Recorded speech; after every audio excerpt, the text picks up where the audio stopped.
Nah, kita jabarkan satu-satu, tetap kita harus cari tahu per kosakatanya itu apa sih artinya gitu. Sama kayak nyari variabel di matematika. Wang ing ang kata pipi, artinya adalah hari ini hujan. Nah, ini belum tahu kita ya, mana yang hujan, mana yang hari ini. Tambah kalimat yang kedua, Wang ing ung king kata Popo, artinya kemarin juga hujan.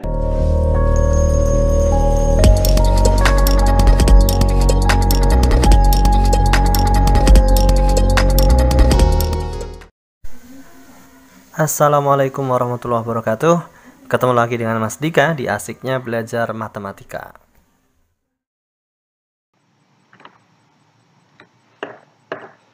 Oke, Assalamualaikum warahmatullahi wabarakatuh. Ya, kita ketemu lagi. Hari ini kita bahas tentang soal-soal TPS tahun 2020 ya. Yang teman-teman yang udah tes duluan itu beberapa ngasih spoiler bahwa ternyata tidak ada soal pengetahuan kuantitatif berbahasa Inggris. Nah, diingat-ingat.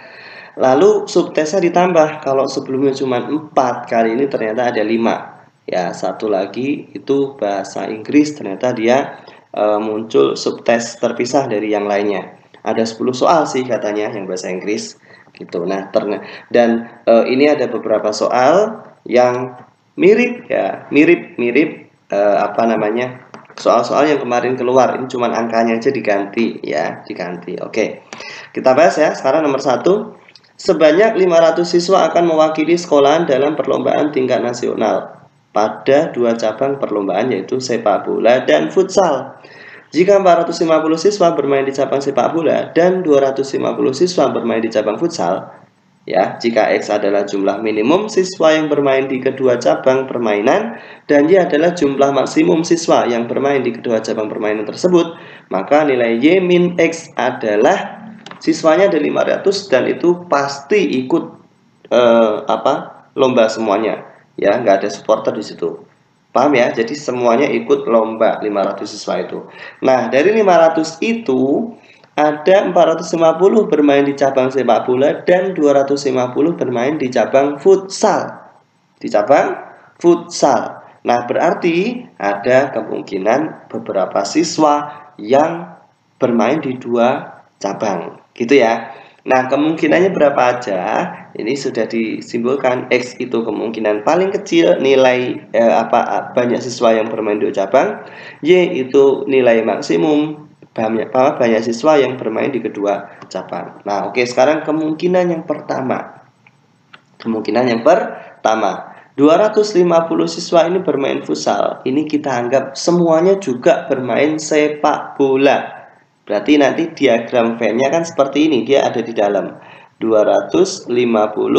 Nah, ini yang bermain sepak bola 450. Sudah ada 250, berarti sisanya tinggal 200. Ini kemungkinan yang pertama. Nah, ini Y atau X.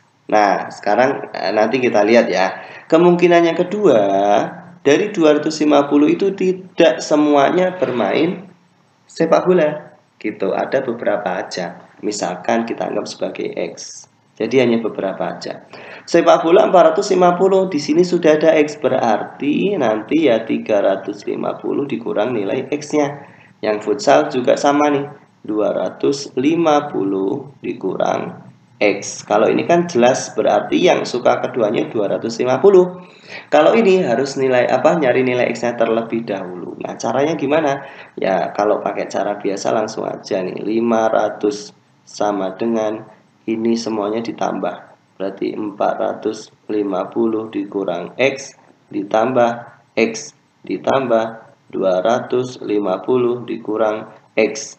Berarti ini berapa? 500 sama dengan min X plus X, habis tinggal min X ditambah 700. Berarti nilai X-nya ketemu berapa?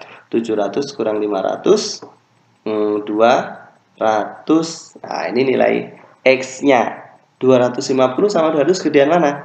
Gedean 200. Berarti ini sebagai X, nah, otomatis ini sebagai Y, ya. Paham ya? Nah, ada dua kemungkinan. Y min X 250 kurang 200, jawabannya adalah 50. Gitu ya.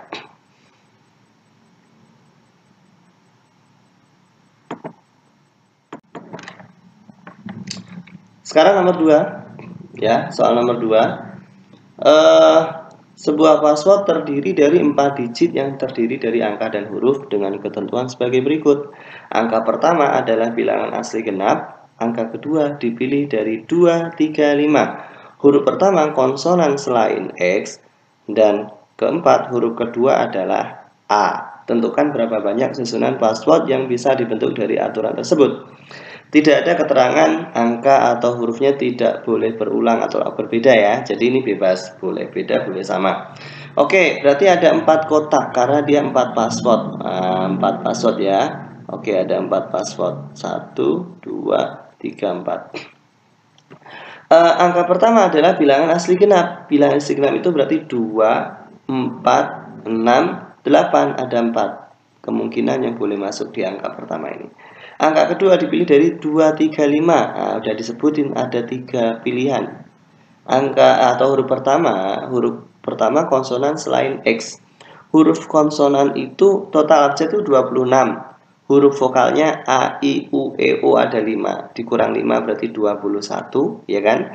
Nah, ini kecuali X berarti dikurang 1 lagi, tinggal berapa? 2, 20. 20. Huruf keduanya adalah A, berarti cuma satu pilihan aja. Nah, tinggal dikali aja. 4 kali 3 kali 20 berapa tuh?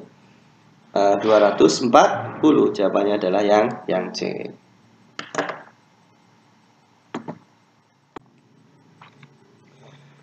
Nomor 3, diketahui B1, B2, B3 suatu barisan jika B1-2 dan B21 dengan rumus Bn plus 2 sama dengan 3, Bn plus 1 dikurang Bn dengan N adalah bilangan asli, maka nilai dari B4 min B2 adalah, nah, kita cari B4 terlebih dahulu ya, B4. Oke, B4. B4 itu kan berarti diperoleh dari sini ya. N-nya kan berarti N plus 2, N-nya kan 2 aja berarti di sini. Ya, 2 ditambah 2 supaya jumlahnya 4 kan, B4. Oke. Berarti sama dengan 3 dikali B. 2 ditambah 1, 2 tambah 1 dikurang B2 karena N-nya 2. Nah, berarti sama dengan 3 dikali B3 dikurang B2. Nah, di sini B3-nya belum ada. Berarti harus kita cari terlebih dahulu ya sebelah sini. Nyari B3 berarti N plus 2. N-nya cukup 1.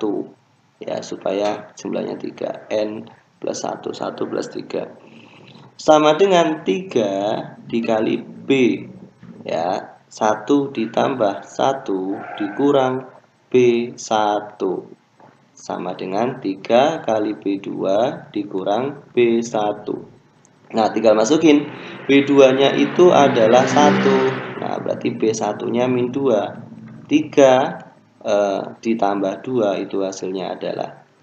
Nah, sehingga ini bisa kita hitung. 3, B3-nya itu 5 dikurang B2-nya 1. Berarti hasilnya adalah 14. Itu baru B4. Nah, pertanyaan dikurang B2. B2-nya 1, berarti tinggal 14 dikurang 1. Hasilnya adalah 13. Jawabannya yang E.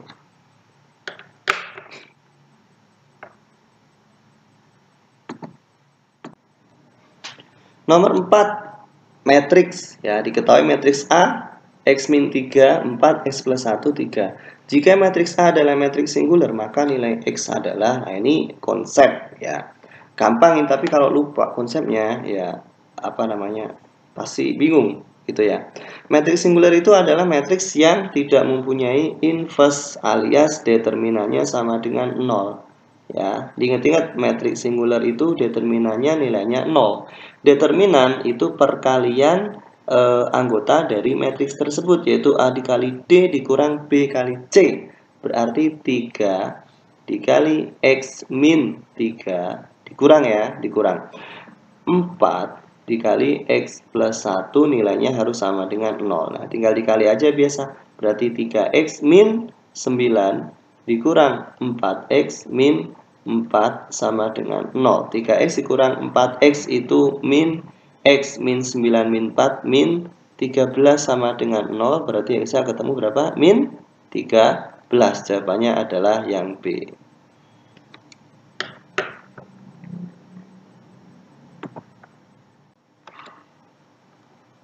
Nomor 5, diketahui suatu operasi tertentu. Nah, ini mirip ya dengan soal-soal tahun lalu. Ada juga seperti ini, cuman bedanya ini ditambahin lagi, ada kalimat di belakangnya gitu kan. Kalau biasanya cuma 2 atau 3 kalimat, sekarang ada 4. Tapi intinya sama aja. A bintang B segitiga C bintang D itu rumusnya A plus D min 2B min C. Maka nilai 3 min 2 1 4 itu berapa? A B C D urut dari depan ya. Berarti A nya itu 3, B nya min 2, C nya 1, D nya 4. Nah, tinggal dimasukin ke rumus yang sudah tersedia. A nya itu 3 ditambah D, D nya itu 4, berarti ditambah 4, lalu dikurang B, A2B ya, B nya 2, berarti 2 dikali min 2 dikurang C, C nya adalah min 1. 3 tambah 4 7, ditambah 4 dikurang 1, berarti hasilnya adalah 10. Jawabannya yang tepat yang C.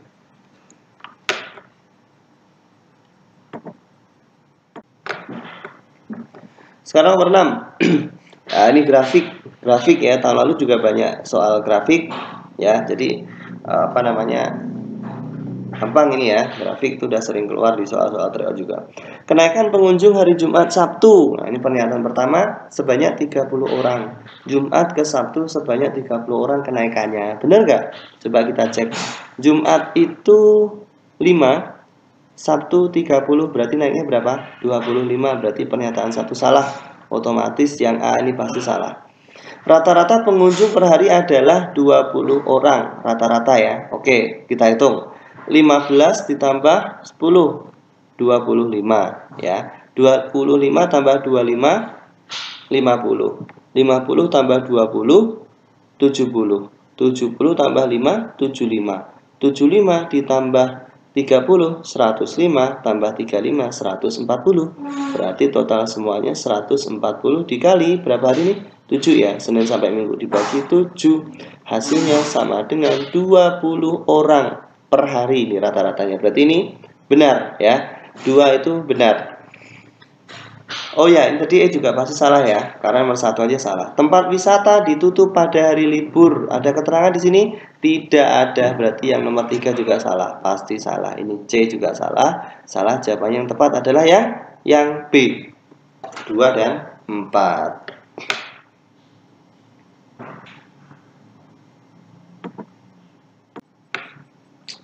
Sekarang nomor 7 ya, jika diketahui X kuadrat itu sama dengan X kuadrat plus 5 dan Gx itu adalah 2X plus 1, maka nilai dari FOGX adalah ini fungsi komposisi ya teman-teman semuanya.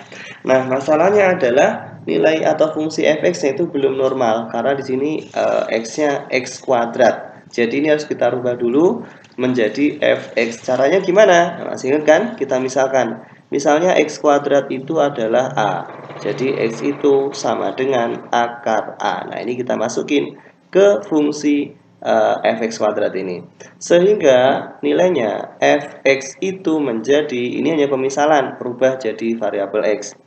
X-nya kita ganti dengan akar X. Berarti ini diganti dengan akar X. Nah, kuadratnya nggak boleh hilang, tetap ditambah 5. Berarti fx-nya ketemu berapa nih? X plus 5. Nah, kalau fx sudah ada, Gx juga sudah ada, tinggal masukin ke rumus atau yang ditanyakan FOGX. FOGX itu artinya adalah FGX gitu ya. Nah, berarti yang dimasukin adalah Gx-nya dimasukin ke fungsi Fx. Gx-nya berapa nih? 2x plus 1. X-nya ini diganti dengan 2x plus 1.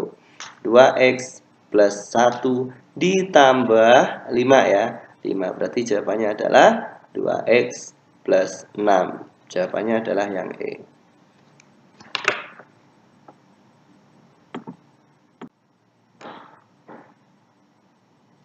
Nah, sekarang nomor 8. Nah, ini soal model baru ya. Nah, sebenarnya ini pola ya, ini pola. Dan kalau tahun lalu soal seperti ini muncul di bentuk-bentuk bidang atau kotak-kotak itu. Kita suruh nentuin angka yang kosong itu berapa. Nah, sekarang dirubah bentuknya menjadi sebuah alfabet. Nah, pada prinsipnya ini penjumlahan biasa, cuman kita disuruh nebak dulu nih angkanya berapa, gitu kan? Nah, clue-nya di sini huruf paling depan ya, sama-sama G. Artinya ini pasti huruf depannya sama angka tersebut. 1 sampai dengan 9 itu yang huruf depannya sama itu 1 sama 9. Sama-sama S gitu ya. Tapi nggak mungkin karena yang belakang hurufnya ada 5. Lalu berapa lagi? 3 sama 7. Nah, ini kemungkinan yang benar ini. 3 dan 7. 4 huruf, 5 huruf, 3 dan 7 karena sama-sama G, sama-sama T. Dan di sini ada sama-sama H, U dan U gitu kan. Nah, berarti itu kemungkinan yang benar. Sekarang kita masukin. Di sini harusnya 3. G itu harusnya T. Nah, kita masukin ke sini ya. Berarti G di sini harusnya T. Nah, berarti nanti susunan abjadnya ya kita sesuaikan dengan apa? Pola yang pertama ini. Habis T itu apa? S T U U ya. Ini U, lalu V, T U V, W, X, Y, Z. Nah, berarti di sini mulai A ya. N mulai A, kemudian B, C, D, E, F, ya, G, H, I, J, K, L, M, dan seterusnya. Nah, ya, dan seterusnya. Sekarang kita tentukan nih nilainya berapa. Runs R A N Z. R itu berapa kita lihat. R itu E, berarti ini angka depan huruf depannya E. Ya. A itu berapa? Oh ya, kita lanjutin berarti N di sini ya. M, N. A itu N, berarti huruf keduanya adalah N. 3 huruf berapa tuh? Bisa ditebak? 6 ya. 6. Jadi huruf pertama yang pertama ini hurufnya adalah 6. Sekarang yang kedua, R Z C N G. R itu sama E. Kemudian Z, Z itu adalah M. 4 huruf, M itu berapa? Apa namanya? Angkanya berapa? 4 ya. 4. Nah, bisa ditebak aja langsung. 4 tinggal ditambah berarti berapa? Hasilnya 10. Jawabannya adalah yang D.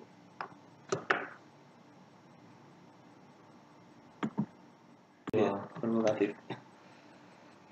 Oke, nomor 9. Nah, ini yang viral ya, bahasa Panda. Itu kalau dalam bahasa Indonesia sebenarnya masuk di bahasa buatan. Bahasa buatan ya. Jadi kayak misalnya gini, ini bahasa slang kayak di Malang itu bahasa dibalik-balik. Terus apalagi ya? Dulu waktu saya kecil juga ada tuh bahasa yang tengahnya ditambahin G, aku jadi adikku gitu. Nah, ini sama halnya seperti itu sebenarnya. Gitu kan. Jadi ini bukan bahasa Panda beneran gitu karena di sini yang ngomong panda berkaitan dengan panda jadi orang nyebut bahasa panda. Nah, sekarang kita analisis ini sama kayak kita nyari variabel sebenarnya dalam matematika gitu kan, tinggal kita cocokin aja karena perkataannya sudah diketahui. Ogwen itu panda, Barik itu anak muda atau seorang anak muda ya.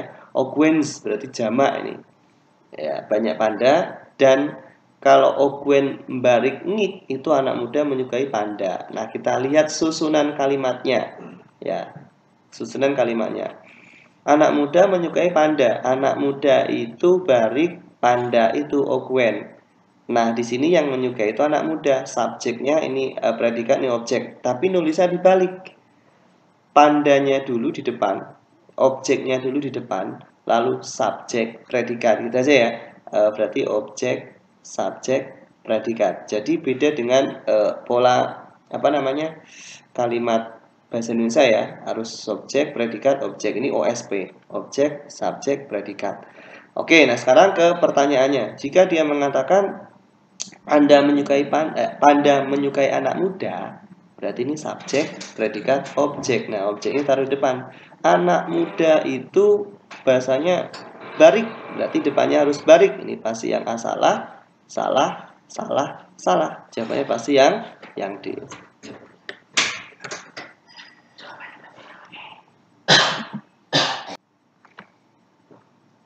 Sekarang nomor 10 ya. Nah, ini juga sama sebenarnya kayak tadi. Nah, cuman masalahnya ini bukan per kata yang diketahui ya, tapi sudah berbentuk kalimat.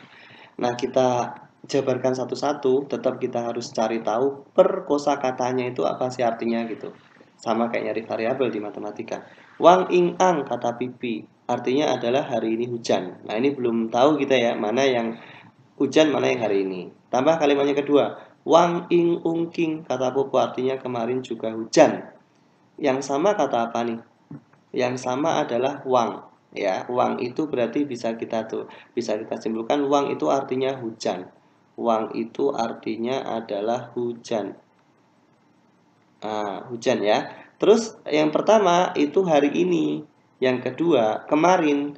Ing ang sama apa namanya? Ing ung. Ing ang sama ing ung. Kalau ing ang itu hari ini, ing ang itu hari ini ya. Berarti kalau ing ung itu kemarin.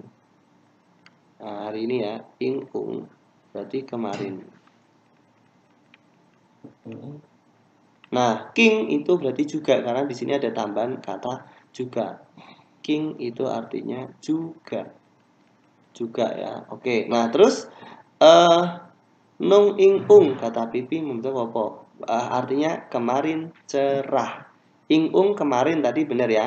Nung itu berarti cerah. Nung itu berarti cerah. Cerah. Popo bertanya, mung itu apa artinya? Besok. Artinya besok gitu. Mung itu artinya besok. Dia nanya kalau besok gimana gitu kan. Mung itu besok. Pipi berucap dengan yakin nung ing mung king. Apa arti yang diucapkan Pipi dalam akhir percakapan? Nung itu apa? Nung itu adalah cerah. Berarti yang hujan coret. Coret, coret, coret ya. Karena nung itu cerah. Ing mung king. King itu apa? Juga. Berarti yang tidak ada juganya coret. Yang tepat jawabannya adalah yang A.